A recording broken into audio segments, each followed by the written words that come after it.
It was more than a year ago that youngest son Oscar asked me to make him a desk. And as some of you know, things move very slowly in the workshop. But that's the way I like it, and it could be the reason why I don't make things for a living. Because if I did, my family would probably starve. Anyway, I've got the materials together, I've worked out a design, and as you can see, I'm busting to get into the shop.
When it came to the design, both Oscar and I decided it should be simple, clean and modern.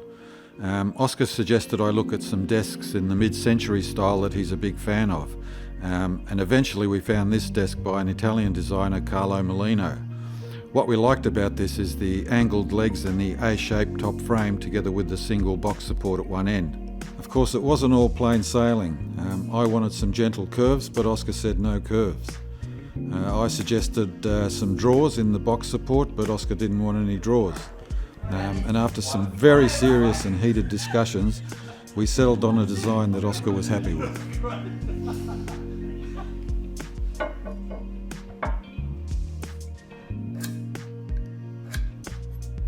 Because the design has a floating top, there are only 5 small points of support, and I'm a bit worried about how it will behave over time. So to try and keep it flat, I'm installing some of this steel C-channel.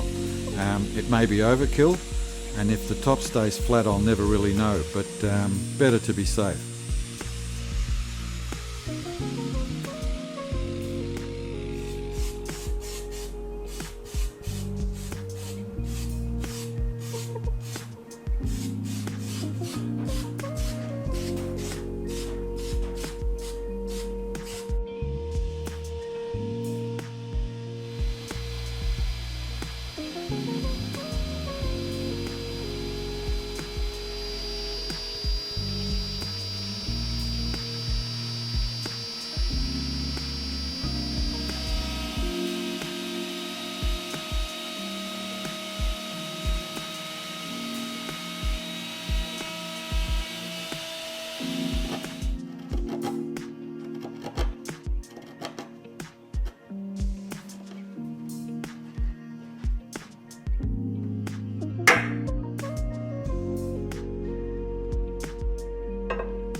I started with a straight flat board, and after cutting it through the middle I'm left with a pair of bananas.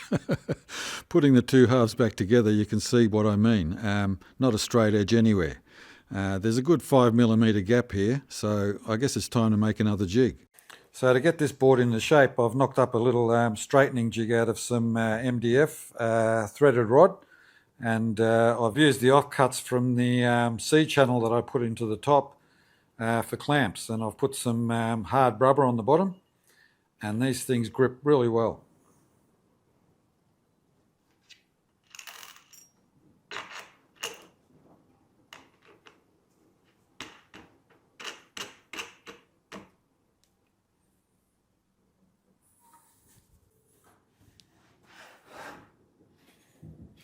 That thing's not going anywhere.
I want to place a beefy tenon into this joint, and it has to be parallel with the top edge. Using the longest router bit I have to cut the mortise will not go deep enough by the time I get to the other side. I considered drilling, but this comes with all sorts of problems, so I went online and found a longer bit. This will allow me to cut about 27 millimetres deeper. So while I wait for that, I can make up a mortising jig.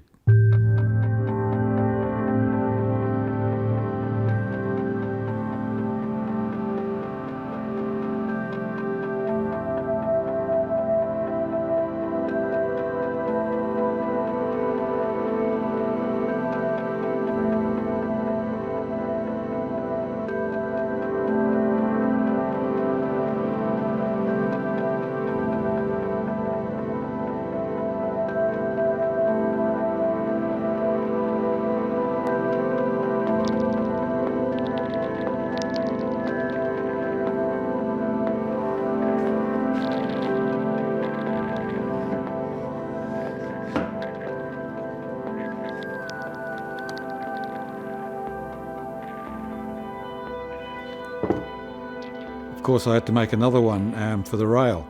The reason why they're different in height is because they're made from scrap, and these are the only bits that I had. But apart from that, the main difference are the internal angles.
This new router bit is way too long to make a start with, so I've cut as far as I could with the old bit and then swapped in the new one and completed the cut.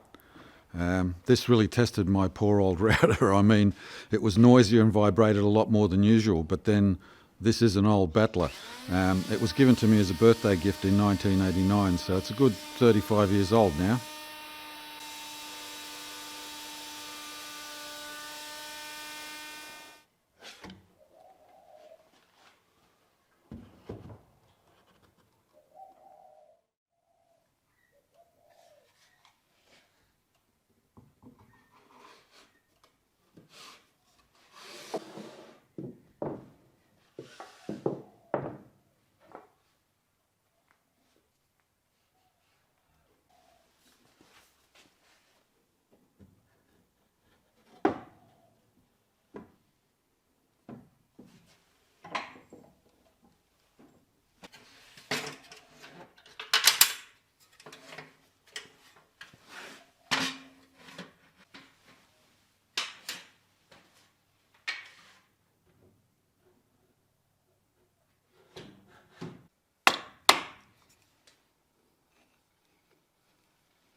So because I cut these mortises with only one angle, that's the splay angle, I've had to make the tenon smaller.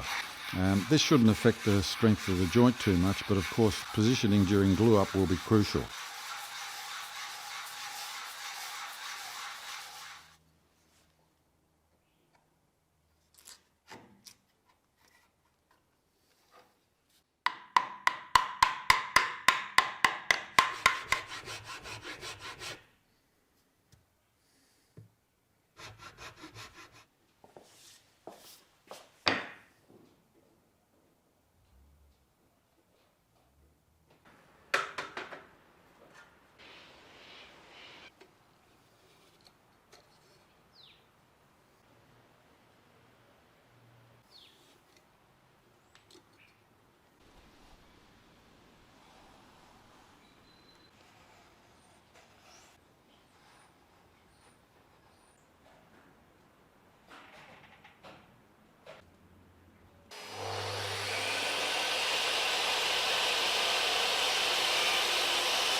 I find glue ups fairly stressful, but I've made this a lot easier by first gluing the cross pieces to one side frame. All I have to do here is glue the other side, though as mentioned positioning is crucial, and here I've taken steps to make sure this side goes exactly where it should.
A couple of slip-ups here made for a lot of extra work. The first one was cutting up the boards before the glue up, and the second mistake was not using cawls on the small panels. So these ended up bent.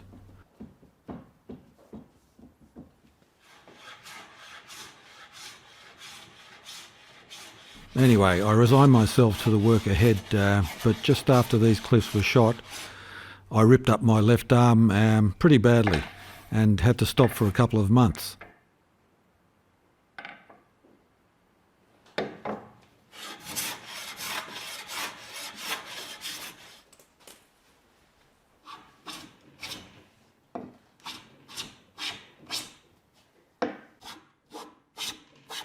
When I started work again, these panels were made flat using a router sled. I didn't film any of this because although my camera gets a little dusty, this was on a whole different level.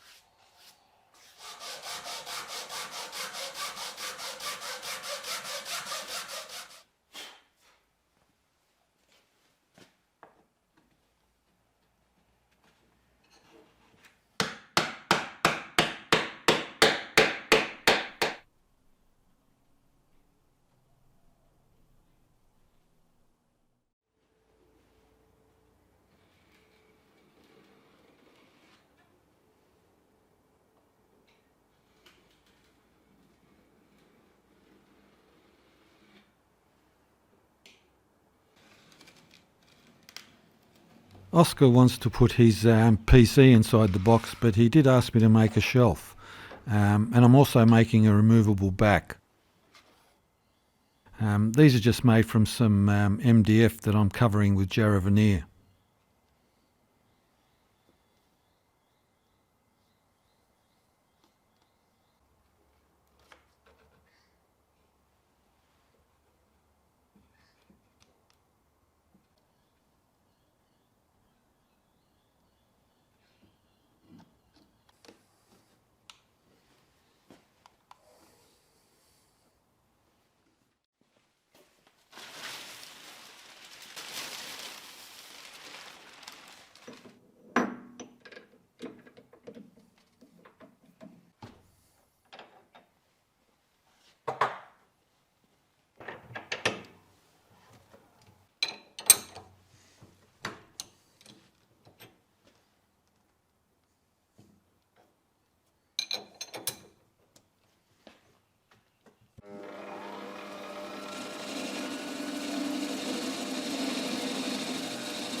How these things work is that this bit here fits onto the frame with a threaded stud and a threaded insert, and then this part here fits onto the underside of the top and slides down on top like this, and there'll be a screw threaded into the side here, and that'll lock into this groove to hold the top down.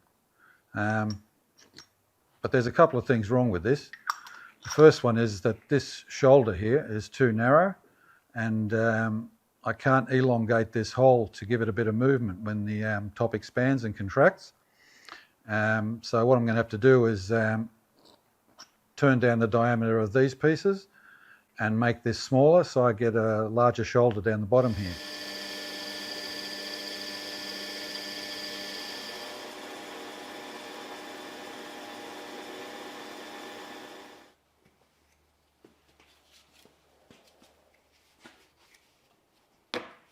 What I've done is turn the risers down. This was originally 44mm, now it's 35. The rest of it's all the same. You can see here on the old cap, it's quite a bit smaller. And that's allowed me to turn this down and increase the size of this shoulder. But I've also increased the thickness of the rim here. This is, you can see here that the riser sticks out about 1mm from the cap. This is so that when you put the desktop on, it doesn't bottom out on this cap. All the weight's taken by the riser.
I know, it's a pretty janky setup, but these holes needed to be precise, and I didn't trust doing this by hand.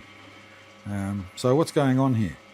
Well, I've already shown you how the standoffs fit above the legs and in the centre, but here above the box they need to be fitted differently.